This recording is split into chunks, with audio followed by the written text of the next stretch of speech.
Assalamualaikum warahmatullahi wabarakatuh. Alhamdulillahirabbil alamin.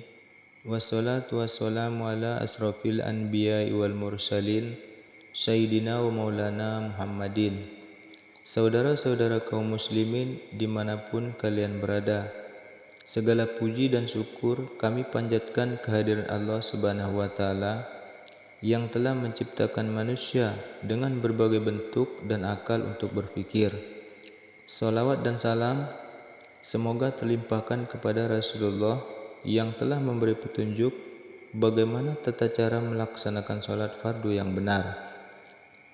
Sholat adalah ibadah istimewa yang dilakukan oleh umat Islam.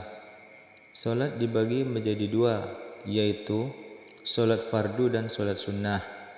Sholat fardu wajib dilakukan oleh setiap orang Islam yang telah baligh. Sholat termasuk dalam amalan pertama kali yang akan dihisab di akhirat kelak. Untuk itu, manusia hendaknya berlomba-lomba untuk menunaikan ibadah sholat. Apabila baik sholatnya, maka baik pula amal ibadahnya.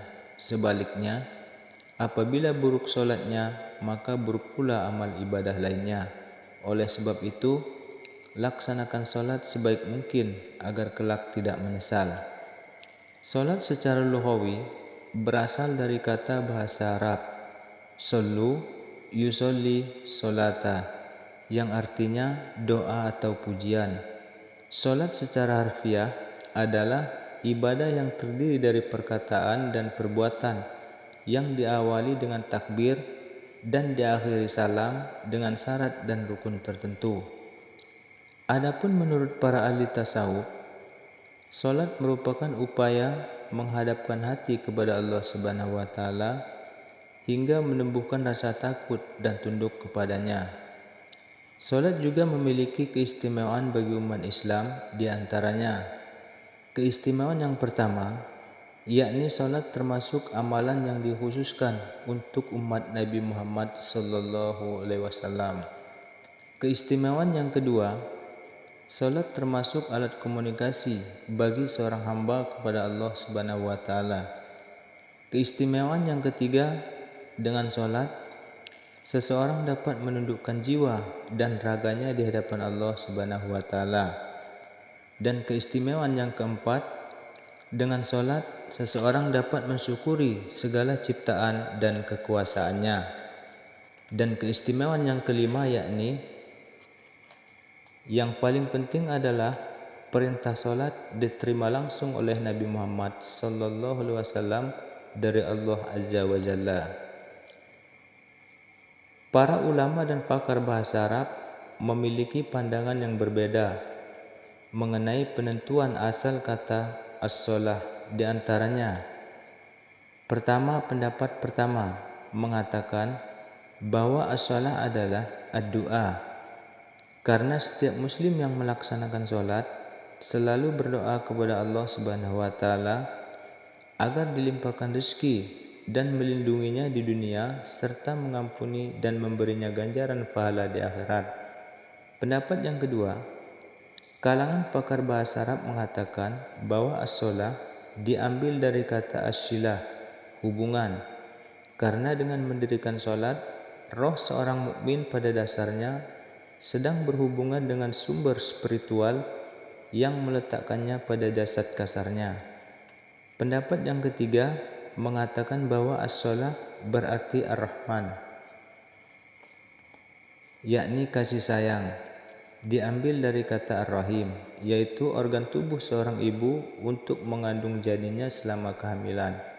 Untuk itu, kata ar-Rahmah diambil dari kata ar-Rahim yang memiliki keterkaitan dengan sifat keibuan.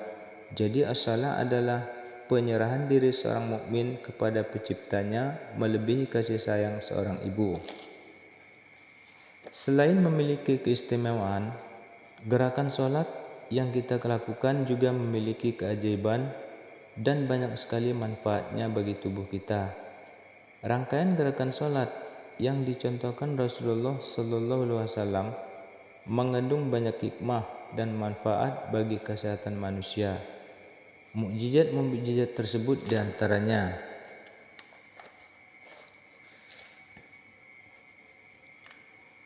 Yang pertama yakni solat dengan berdiri. Berdiri dapat melatih keseimbangan tubuh dan konsentrasi berpikir. Gerakan yang kedua yakni takbiratul ihram. Takbir dilakukan ketika hendak ruku dan ketika bangkit dari ruku. Pada saat kita mengangkat tangan sejajar bahu, otomatis kita membuka dada, memberikan aliran darah dari pembuluh balik yang terdapat di lengan untuk dialirkan ke bagian otak pengatur keseimbangan tubuh, membuka mata dan telinga kita sehingga dapat menjaga keseimbangan tubuh. Gerakan selanjutnya yakni ruku. Ruku yang dilakukan dengan tenang dan optimal dapat merawat kelenturan tulang belakang yang berisi sumsum tulang belakang beserta aliran darahnya. Ruku pun dapat memelihara kelenturan tuas, sistem keringat yang terdapat di punggung, pinggang, paha, dan betis belakang. Demikian pula leher, tengkuk, dan saluran saraf memori dapat terjaga kelenturannya dengan ruku. Selanjutnya yakni gerakan i'tidal atau bangun dari ruku. Saat berdiri dari ruku, dengan mengangkat tangan, darah dari kepala akan turun ke bawah, sehingga bagian pangkal otak yang mengatur keseimbangan berkurang tekanan darahnya. Hal ini dapat menjaga saraf keseimbangan tubuh. Gerakan selanjutnya yakni sujud.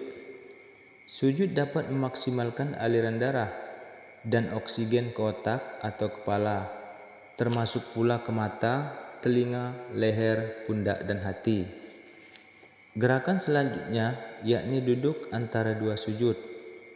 Duduk di antara dua sujud dapat membantu menyeimbangkan sistem elektrik serta saraf keseimbangan tubuh kita.